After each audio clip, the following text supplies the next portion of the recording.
Come si è trovata coinvolta in questa storia?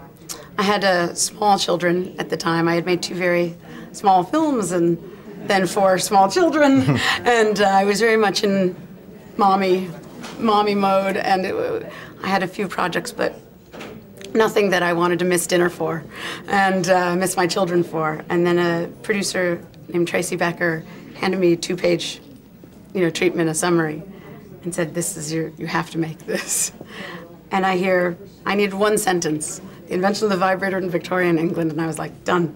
And then it took a long time to get the script right and to get the money, but I knew as soon as I heard the idea it was a film I had to make, and so there you go. Il film è molto divertente, davvero tanto. Come un'americana si è inserita in una storia molto britannica?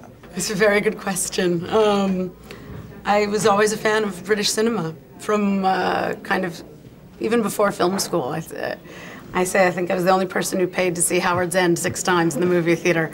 And I know that Sony Classics, who's now putting us out in America, loves me because that was their first movie they put out.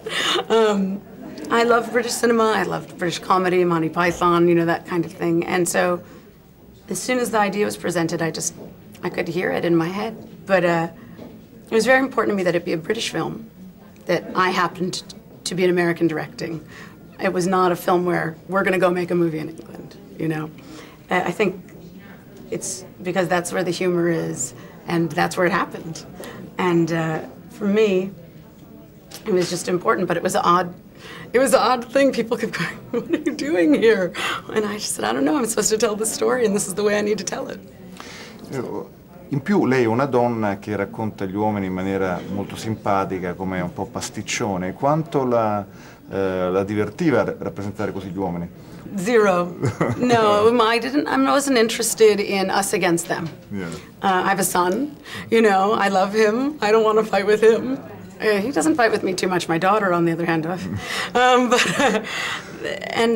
For me, this is a movie actually about a man, right? I made a feminist movie about a man who's really a true believer, right? A kind of progressive doctor who loses his way and finds it again.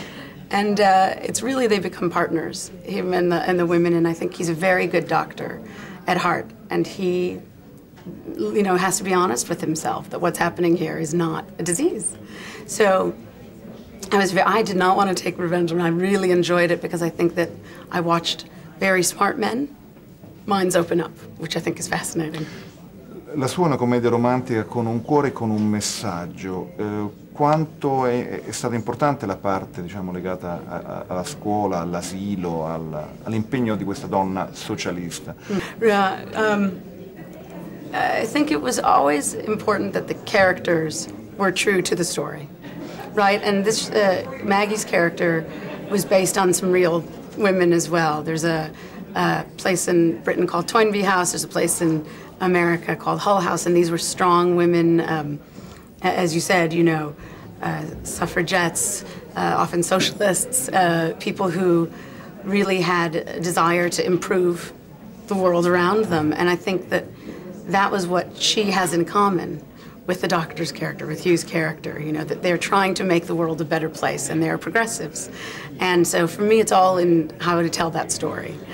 Taking hysteria from a disease to, the vibrator to maybe it's not a medical condition, required a bunch of people who could see past their own time.